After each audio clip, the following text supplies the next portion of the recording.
আহ, ছাড়েন, এমন করে ব্যথা দিচ্ছেন কেন? আমার খুব লাগতেছে। জান, বাধা দিও না তো। আজকে আমাকে আদর দাও প্লিজ। তাই বলে আপনি আমাকে এমন করে ব্যথা দিবেন? আমি ইচ্ছে করে দিচ্ছি নাকি? তোমার ইয়েটা অতটা টাইট কেন? থাকবে না। আমি কি কখনো কারোর সাথে রুম ডেট করেছি? নাকি আপনি আমাকে কখনো আগে এমন করে আদর করেছেন বলেন? রুমমেট করলে তোমার ওটা টাইট হতো, তাই না? সবই যখন বুঝতে পারছেন, তাহলে এমনটা করে কষ্ট দিচ্ছেন কেন? ছাড়েন না আমাকে। প্রচণ্ড পরিমাণে ব্যথা লাগছে আমার। আজকে যদি ছেড়ে দেই তাহলে তো সারা জীবন আর লজ্জা আমার কাছে আসবে না। তাই আজকে তোমাকে আদর করতেই হবে। তুমি যদি আজও আমাকে এমন করে বাধা দাও তাহলে আর কবে আদর করতে দিবে বলো জান? জানি না, আমার ব্যথা লাগছে। আমার ব্যথা লাগলে কি আমি আপনাকে বলবো না? প্লিজ আমাকে ছেড়ে দেন। প্রচণ্ড পরিমাণে ব্যথা পাচ্ছি আমি। তাহলে আপনাকে বলবো না বলেন? আমি তো বলছি, প্রথম প্রথম একটু ব্যথা লাগবেই, তারপর আস্তে আস্তে সব ঠিক হয়ে যাবে। তখন তোমার ভালো লাগবে দেখো। আর এইরকম আদর রোজ চাইবে আমার কাছে। প্রথম দিনেই তো এত কষ্ট দিচ্ছেন, তাহলে এরপর যে আমার কি হাল করবেন সেটা হাড়ে হাড়ে বুঝতে পারছি। আরে বাবা, কিছুই হবে না আমি থাকতে। তুমি এত চিন্তা করো কেন? জান, আমি তোমার ব্যথাটা দূর করে দিব। দেখো, আজকে এরকম করে ব্যথা লাগতেছে তার মানে এই না যে প্রতিদিনই ব্যথা লাগবে। দেখো, একটু পরে সবটাই ঠিক হয়ে যাবে। সেই প্রথম থেকে বলতেছো সব ঠিক হয়ে যাবে, কিন্তু কিছুই ঠিক হচ্ছে না। উল্টো আরও বেশি ব্যথা লাগছে। তুমি কি বুঝতে পারছো না কেন আমাকে এমন করে কষ্ট দিচ্ছ? তোমার কি আমাকে কষ্ট দিতে খুব বেশি ভালো লাগে বলো?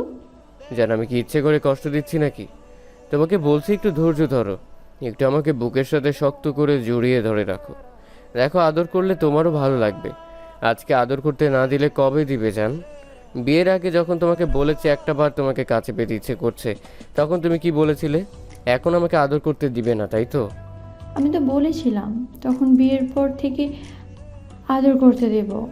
তাহলে এখন তো বিয়ে হয়েছে, এখন আদর করতে দিচ্ছ না কেন জান? আমার ব্যথা লাগছে, আমি সেটা বলবো না বলো? আমি তো তোমাকে আদর করতে দিচ্ছি, কিন্তু বলেছিলাম এমন করে ব্যথা দিও না। আমি কষ্টটা বেশি সহ্য করতে পারি না, আর তুমি সেটাই আমাকে বারবার দিচ্ছ। তাহলে কি আমি সেটা তোমাকে বলবো না? অবশ্যই বলবে। আর আমি তো বলছি যে একটু অপেক্ষা করো, ঠিক হয়ে যাবে। তারপরও তুমি কেন আমাকে বাধা দিচ্ছ? তোমাকে আর কতবার বোঝাতে হবে প্রথমবার আদর করলে একটু ব্যথা লাগে? এই ব্যথাটা একটু সহ্য করে দিতে হয়। তুমি সেটা না করে বারবার আমাকে বারণ করছো আদর করতে। আচ্ছা, তুমি আমার থেকে দূরে গিয়ে ভালো থাকতে পারবে? আর আমি যদি তোমার উপর রাগ করে থাকি সেটা কি তোমার ভালো লাগবে বলো? সবসময় এসব কথা কেন বলো? আচ্ছা, তুমি কি আমাকে কষ্ট দেওয়ার জন্য বিয়ে করেছো বলো? তোমার কি আমাকে কষ্ট দিয়ে খুব বেশি ভালো লাগছে? আরে বাবা, না কেন? তোমাকে কষ্ট দেওয়ার জন্য বিয়ে করব? তুমি তো সবসময় আমার বুকে থাকবে জান, সবসময় তোমাকে এমন করে আদর দিব যেটা তোমারও ভালো লাগবে। তুমি নিজেও চাইবে যেন আমি তোমাকে আদর করি। তাহলে তুমি এসব বলছো কেন? আমার কি তোমার এসব কথা শুনে খারাপ লাগবে না বলো জান? প্লিজ এমন করে বলিও না। আচ্ছা, আমি কথা দিচ্ছি এরপর থেকে এমন করে ব্যথা দিব না, কেমন? আজকের দিনটা সহ্য করে নাও, দেখো কালকে থেকে তোমারও খুব বেশি ভালো লাগবে। আজকে যে হাল করছো, তাতে কাল যে কি করবে সেটা ভাবতেই পারছি না। প্লিজ আমাকে একটু ছাড়ো, একটু রেস্ট নিতে দাও, তারপর আমি তোমার কাছে আসবো বলছি। সত্যি আপসে জান, তারপর তো আবার নতুন করে সবটা শুরু করতে হবে। তখন তো আমারও সময় নষ্ট হবে। তোমাকে তো অনেক বেশি আদর করতে ইচ্ছে করবে তখন। সারা রাত কিন্তু ঘুমোতে দিবে না। সেটা কি খুব ভালো হবে জান? তখন যা খুশি করো, তাও এখন একটু আমাকে রেস্ট নিতে দাও। আমার প্রচণ্ড পরিমাণে জ্বলতেছে, অনেক ব্যথা করতেছে। এখন ছাড়ো আমাকে, আমি ব্যথার ওষুধ খাবো। মনে হচ্ছে ব্যথায় শেষ হয়ে যাব।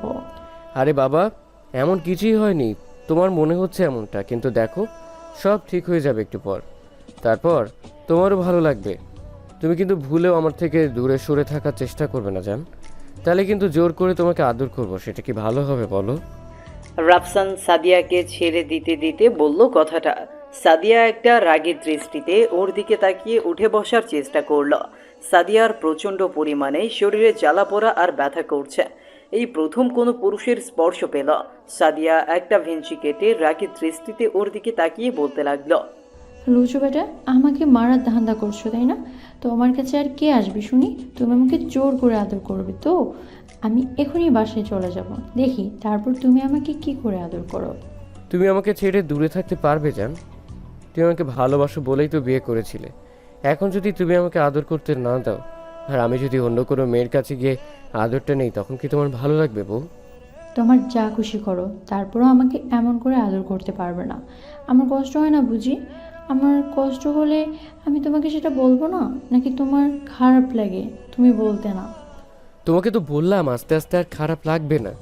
আচ্ছা, তুমি এমন করে সবসময় আমাকে দূরে সরিয়ে রাখবে জান, নাকি তোমার আমার আদর চাই না বলো?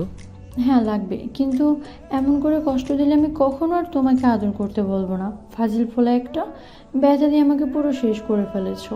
দাঁড়ো, ফ্রেশ হয়ে আসি। একদম দুষ্টুমি করবে না। সাদিয়া উঠে যেতেই রাফসান ব্যালকনির দিকে চলে গেল। সাদিয়া আর রাফসানের আজ বাসর রাত। একটু আগেই ওদের বিয়ে হয়েছে। সাদিয়া আর রাফসান দুজনেই দুজনকে অনেক বেশি ভালোবাসতো।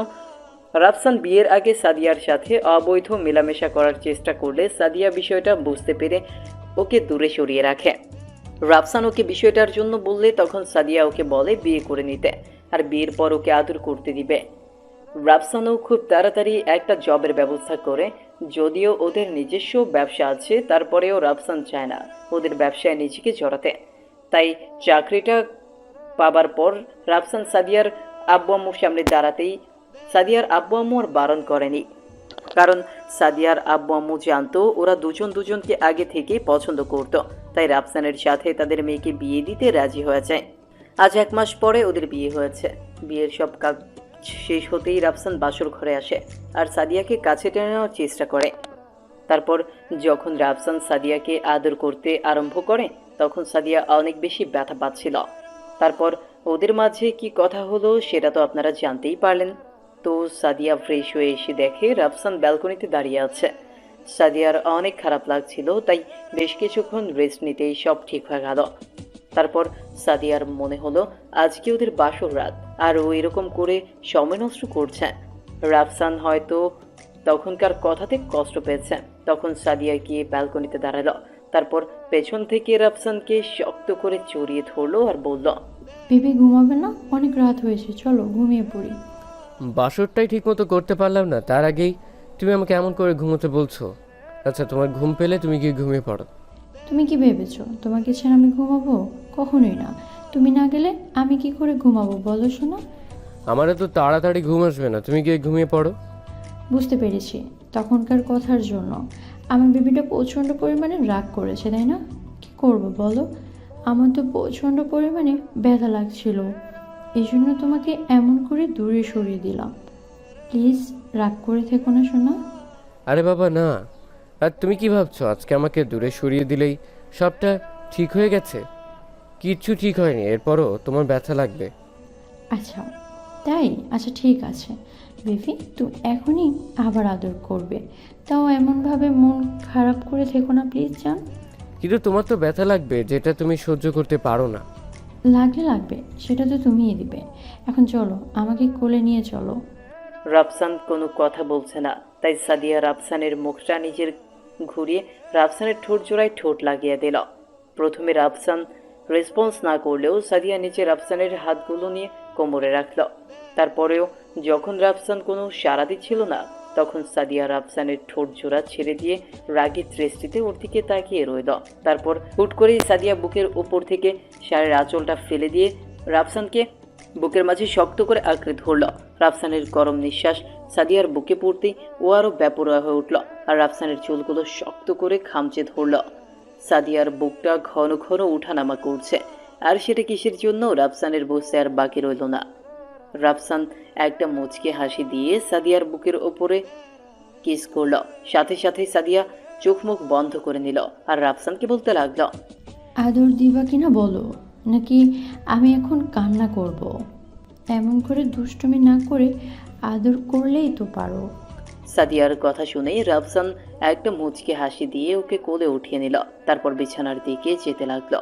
এরপর কি হতে পারে সেটা না হয় ইতিহাস পড়েই জেনে নিন। তো ভালো থাক ভালোবাসা।